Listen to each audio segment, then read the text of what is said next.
Então, gente, como a gente observou no slide, a gente tem algumas coisas importantes. Número atômico representado pela letra Z, que equivale ao número de prótons lá no núcleo do átomo. E a gente sabe também que o número de massa diz respeito a prótons mais nêutrons, que são as partículas subatômicas que estão no nosso núcleo. Lembrando que os elétrons não entram nessa brincadeira pela massa ser desprezível, mesmo assim elas têm massa, hein? Não vão esquecer. Então aqui de maneira genérica eu tenho um átomo X qualquer, onde na região acima eu tenho a massa e na região abaixo eu tenho o meu número atômico.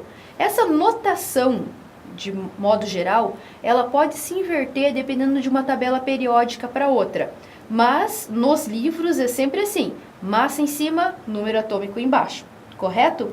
Vou pegar agora um exemplo de átomos mesmo lá da tabela periódica. Por exemplo, o átomo de cálcio.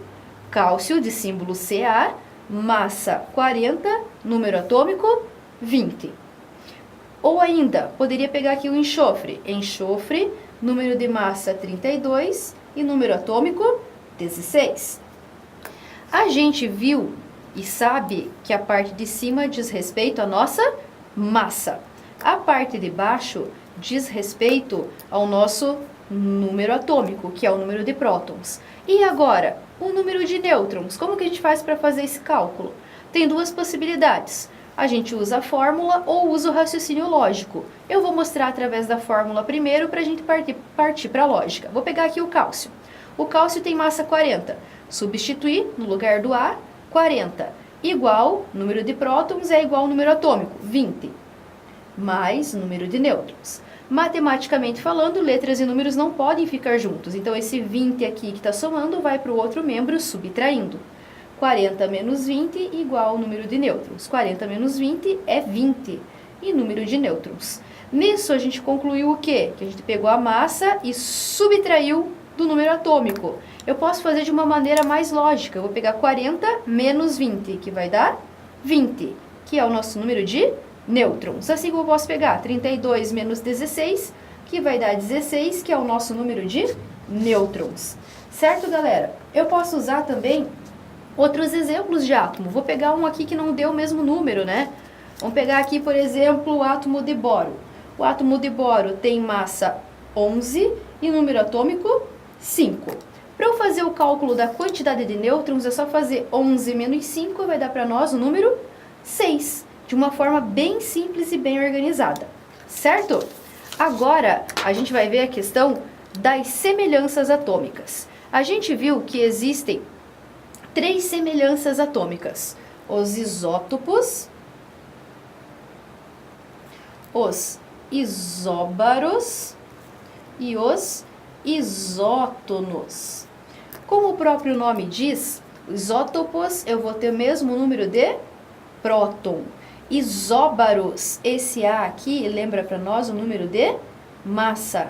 E isótonos lembra para nós a quantidade de nêutrons. O que são isótopos, então? São átomos que possuem o mesmo número de prótons. Isóbaros, átomos que possuem o mesmo número de massa. Isótonos, átomos que possuem o mesmo número de nêutrons. Vou fazer o primeiro exemplo agora para isótopo. Vamos lá. Eu vou pegar aqui 3 isótopos bem famosos, que são os isótopos do hidrogênio. Hidrogênio, hidrogênio, hidrogênio. Quem tem que ser igual? Número de prótons. Pela tabela periódica, o número de prótons dele é 1. O que varia aqui, nesse caso, é a massa. Aqui eu tenho massa 1, massa 2 e massa 3. Independente da massa, eu tenho aqui 1 para todos eles. Z igual a 1. Curiosidade, esse primeiro aqui, que é o 1,1, a gente chama de prótio. O 1,2 a gente chama de deutério e o 1,3 a gente chama de trítio. Então, são exemplos de isótopos. Vou fazer mais um exemplo. Usar o átomo de oxigênio. O oxigênio tem número atômico 8. O que vai variar nessa brincadeira é o número de massa. Eu posso ter oxigênio 16, posso ter oxigênio 17, posso ter oxigênio 18. Sendo que o número atômico ele não se altera, certo? Então, são exemplos de elementos químicos que são isótopos. Preste atenção para um detalhe. Aqui só tem hidrogênio e aqui só tem oxigênio. É sempre para o mesmo elemento. Certo, galera? Agora a gente vai olhar um pouquinho dos isóbaros. Vamos virar a folha aqui. Para os nossos isóbaros, é aqueles que vão ter o mesmo número de massa. Por exemplo, vou pegar aqui um átomo de potássio e um átomo de cálcio. Aqui de número atômico 19 e número atômico 20, ó. Reparem que mudou o nosso número atômico. Quem vai ser igual é a nossa massa. O potássio de massa 40 e o cálcio de massa 40. Observaram? Então aqui eu tenho um isóbaro. E eu posso ter também os isótonos, que são aqueles que têm o mesmo número de nêutrons. Vou dar dois exemplos aqui. Vou pegar o átomo de cloro e o átomo de cálcio. Os números atômicos 17 e 20 e as massas 37 e 40. Como a gente aprendeu lá no slide anterior que falava de como calcular o número de nêutrons, basta fazer a subtração. 37 menos 17, 20. 40 menos 20, 20. E eu tenho o mesmo número de nêutrons. Só retomando e prestando atenção num detalhe. Isótopos, mesmo número atômico, diferentes números de massa.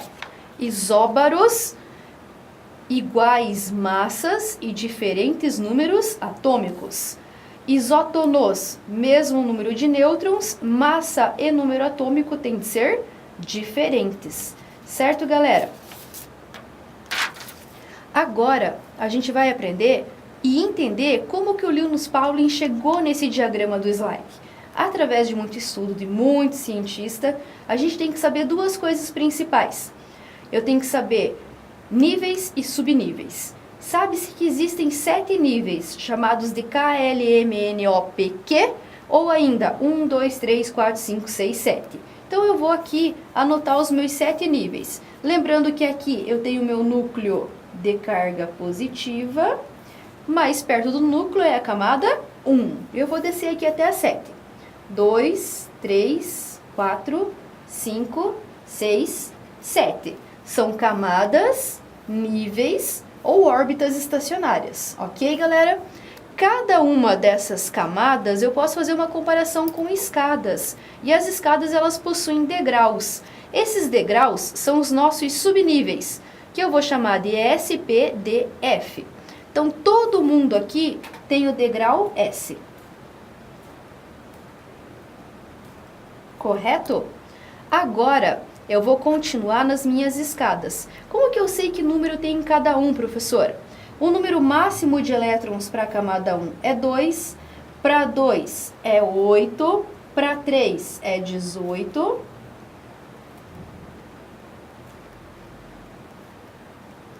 e 8 aqui para finalizar a nossa última. Então assim, ó, eu tenho que ter o máximo de elétrons. Eu sei que o subnível S tem no máximo 2.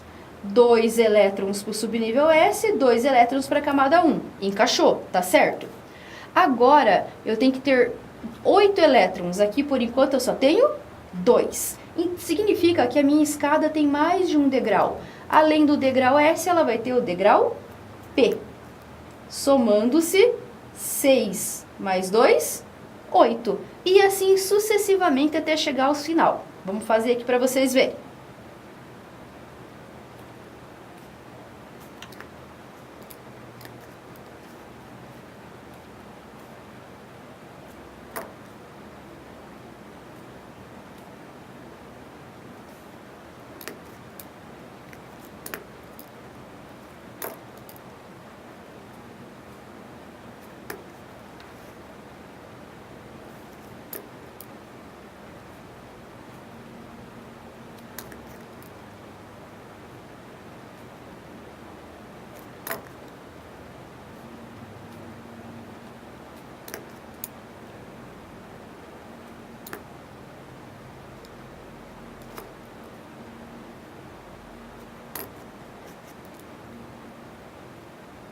Isso, completado o diagrama, a gente só vai voltar aqui para observar.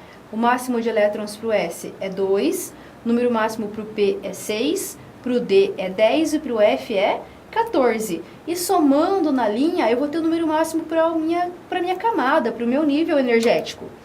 6 mais 2, 8. 3 mais 6, 8. Mais 10, 18. E assim sucessivamente para todos eles. O Linus Pauling, ele apenas inverteu o nível de energia para cada um deles. Então aqui, o que eu vou ter? Eu vou ter o menos energético, que é o mais próximo do núcleo, e sempre eu vou ter flechinhas descendo. Nunca é zigue-zague, nunca é subindo, somente flechinhas que descem. Desceu um S2, novamente, desceu 2S2. Acabou, eu volto lá para cima. 2P6, 3S2, novamente, acabou, eu volto. 3P6, 4S2.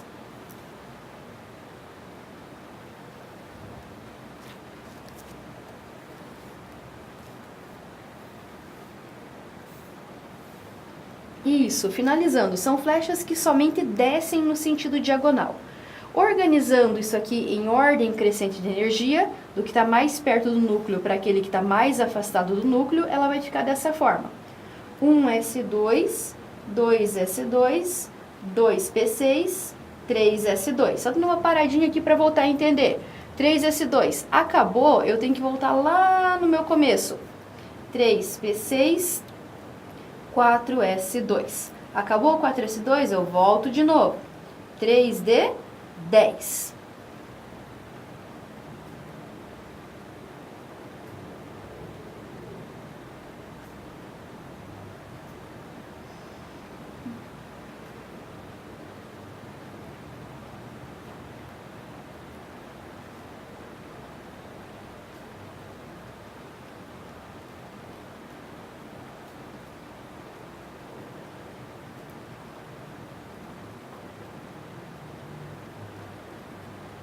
Isso, galera. Terminando assim, então, a distribuição em ordem crescente de energia. Sempre assim, ó. Quando vocês não sabem de cor, e não é obrigado a saber de cor nenhuma dessas coisas, a gente tem que lembrar de alguns detalhes. O número máximo de elétrons para cada nível e o número máximo de elétrons para cada subnível. E é isso, gente.